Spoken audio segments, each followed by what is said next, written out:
Chennai shopping మాల్లో ఉగాది వేడుకలు. మీ పండుగ షాపింగ్ చెన్నై షాపింగ్ మాల్లో చేయండి. అందమైన వస్త్రాలతో పాటు విలువైన బహుమతులు పొందండి. దానికి ప్రాణం పోదు, వీళ్ళిద్దరే పోయగలరు.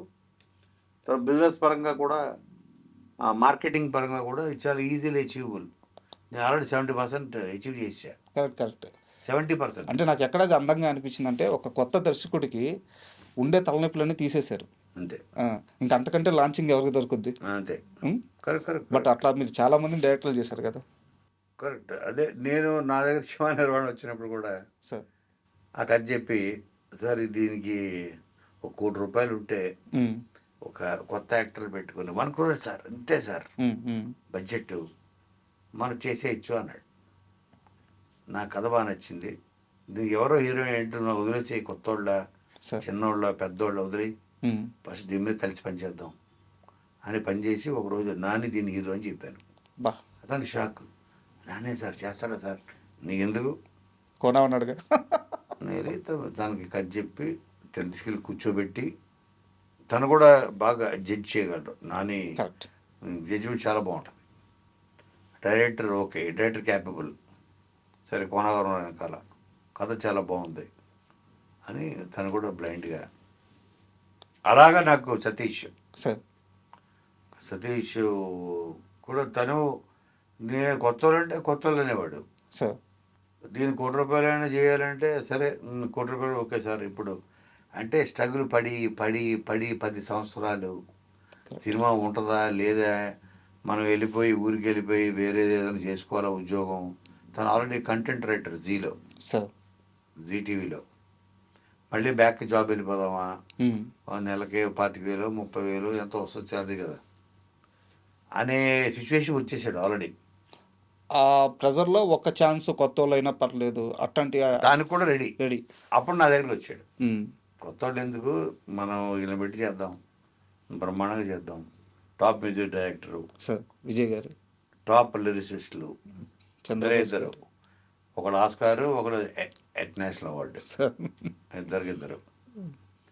అలాగ అందరినీ టాప్ టెక్నీషియన్లు ఇచ్చి, నేను మెయిన్ క్రియేటివ్ హెడ్గా ఉండి అటు స్టోరీలో చేంజెస్, స్క్రీన్ ప్లేలో ఏది, డైలాగ్స్లో ఏంటి, అన్నిట్లో. ఎందుకంటే అది నా మనసుకి బాగా ఎక్కేసింది. కరెక్ట్. అండ్ ఇక్కడ మీరు రోషన్ గురించి మాట్లాడుతూ నానితో కంపేర్ చేశారు. టూ ఎర్లీ అనిపించట్లేదా? మా ఇంట్లో మా కజిన్ పిల్లలు ఉంటారు, వాడి క్రికెట్ అంటే ఇష్టం. వాడికి బ్యాట్ కొనిచ్చి, అరే నీకు ఎందుకు క్రికెట్ ఇష్టం అంటే, నేను విరాట్ కోహ్లీ అవుతా అంటాడు. టూ ఎర్లీ రా అని అనలేం కదా. డ్రీమ్స్ అన్నది వాడు పుట్టినప్పటి నుంచే, తెలిసినప్పటి నుంచే ఆడుకుంటుంది. నేను పలానా వాడిని అంత అవుతా. బట్ వాళ్ళు అనుకోవడం వేరు, కోనా వెంకట్ గారు ఒక బ్రాండ్ వేయడం వేరు. అంతే కదా, జడ్జిమెంట్ ఇది. అదే సార్, అతని క్యాపబిలిటీస్ నేను కలిసి పనిచేసే కాబట్టి. మీరు ఒక్క సీన్ చూసుకుంటారు కదా, మొన్న వ్యాలంటైన్స్ డే రోజు ఆ ఒక్క సీను, అతని పెర్ఫార్మెన్స్ ఎవరు చెప్పలేదు.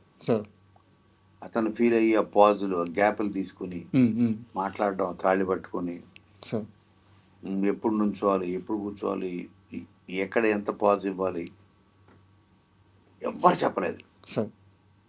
అతను అతనే సీన్ లోపలికి వెళ్ళి, అతని ఏజ్ ఎంత, 20 రోషన్ ఏజ్, ఫీల్ చేశాడు. అప్పుడు నేను మానిటర్ దగ్గర కూర్చున్నాను, నేను చూసి నేను షాక్ అయ్యా. ఆ రోజు ఫిక్స్ అయ్యా, ఇతను మరో నాని అని ఎందుకన్నా ఉంటే, అంటే ఇప్పుడు మనకి ఎన్ని బ్రాండ్లు వచ్చినా మనకి పేస్ట్ అనగానే మన ఇంట్లో అమ్మమ్మల దగ్గర నుంచి ఫస్ట్ చెప్పేది కోల్గేట్ అంటారు. అలాగా, ఎందుకంటే అదొక నమ్మకం, అదొక ప్రామాణికం. అంతే, కరెక్ట్, ప్రామాణికం అయిపోయింది అది. అలాగే తను ఎన్ని సినిమాలు ఎన్ని క్యారెక్టర్లు మార్చినా ఆ క్యారెక్టర్లో కనబడతాడు తప్ప. నాని ఫస్ట్ సీన్ తర్వాత నాని ఉన్నాడు, ఇంకా ఆ పాత్ర అయిపోతాడు. అది నేను రోషన్లో చూశాను. సూపర్. దానికి ఏజ్ ఏముంటుంది, 10 సినిమాలు చేసినంత, ఇప్పుడు ఇంకొక 20-30 సినిమా చేసినంత మాత్రాన అతను మళ్ళీ అక్కడి నుంచి యష్ అయిపోడు కదా. ఆ న్యాచురల్ స్కూల్ని పట్టుకోగలిగే శక్తి, ఆ పెర్ఫార్మెన్స్ క్యాలిబర్ కెపాసిటీ అతను నాకు అలా అనిపించింది. సూపర్. కొన్ని సంవత్సరాల క్రితం అంటే మరీ ఎక్కువ కాదు, ఒక 1.5 ఇయర్ బ్యాక్, 1 ఇయర్ బ్యాక్ రాము రాథోడ్ గారిని కలిశాను. భయ్యా మంచి పాటలు ఇస్తున్నా, పెద్ద పెద్ద వ్యూస్ వస్తున్నాయి, సినిమాల్లో పాటలకు కూడా రాని వ్యూస్ నాకు వస్తున్నాయి, మంచి సినిమా ఛాన్సులు రావట్లేదు భయ్యా అని చెప్పి చాలా బాధపడ్డారు. అవునా? ఆ. నిన్న రిలీజ్ అయిన పాట అవును, తిప్పుకుంటున్నా, కుమ్మేస్తుంది. తనే మాట్లాడుతున్నాడు ఇప్పుడు నాతో బయట. ఆ. తనే ఫోన్, సార్ ఉమ్. అసలు ఊహించలేదండి. ఎంత హ్యాపీగా ఉన్నారంటే వాళ్ళ ఫ్యాన్స్. మీరు ఆ పాట ఓపెన్ చేస్తే కింద కామెంట్ సెక్షన్కి వెళ్తే మీరు చూడండి, రాము రాథోడ్ గారిని ఎంతమంది అభినందిస్తున్నారో, మీకు ఎంతమంది థ్యాంక్స్ చెప్తున్నారు. సో అండ్ పాట సూపర్ హిట్ అయింది. జెన్యున్గా కష్టపడే ఒక మనిషికి మీరు ఒక అద్భుతమైన ఛాన్స్ ఇచ్చారు. ఎలా కలిశారు రాము రాథోడ్ గారిని మీరు? రామరాజుతో అసలు నేను కలవలేదు సార్. ఇప్పుడుదాకా కలవలేదు. అంటే ఇప్పుడైనా ఈ సాంగ్ ముందు వరకు. సార్. ఈ సినిమా ఏంటంటే ఇది ఫోక్ సాంగ్స్.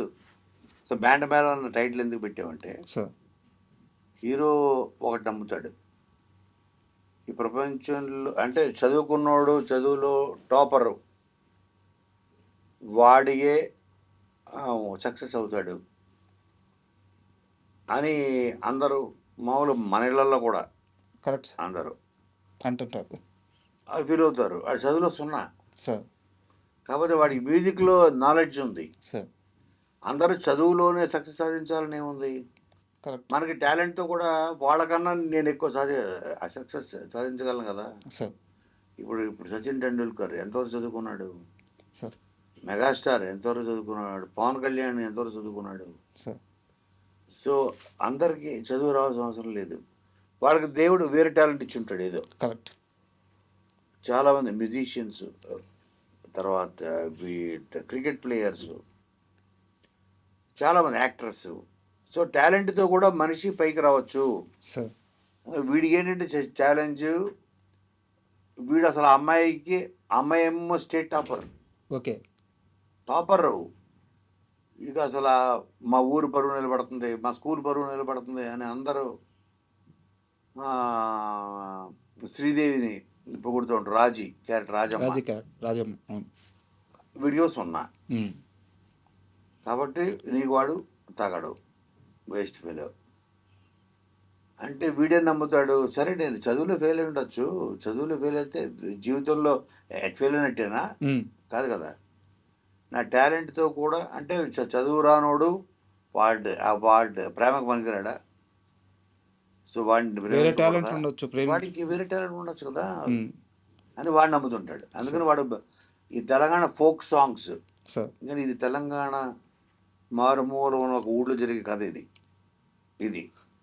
అందుకని ఇవాళ రేపు ఒక్క సాంగ్ హిట్ అయితే రాత్రి ట్రెండ్ అయిపోతాం.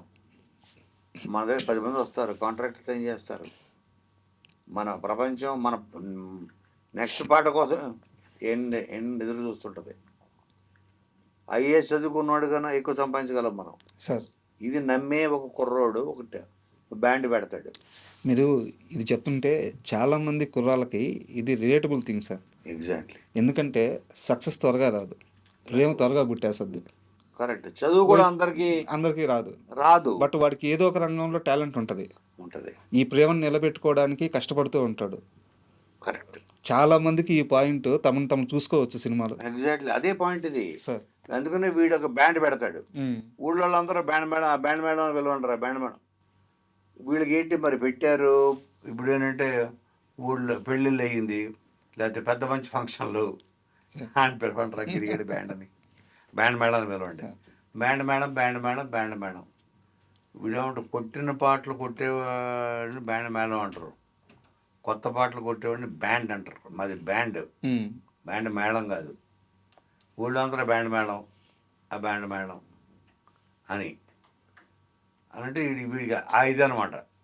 సో అలాగ ఫోక్ సాంగ్స్ తోటి పాపులర్ అవ్వాలి, లైఫ్లో పైకి రావాలి, ఫేమస్ అవ్వాలి, సక్సెస్ అవ్వాలి.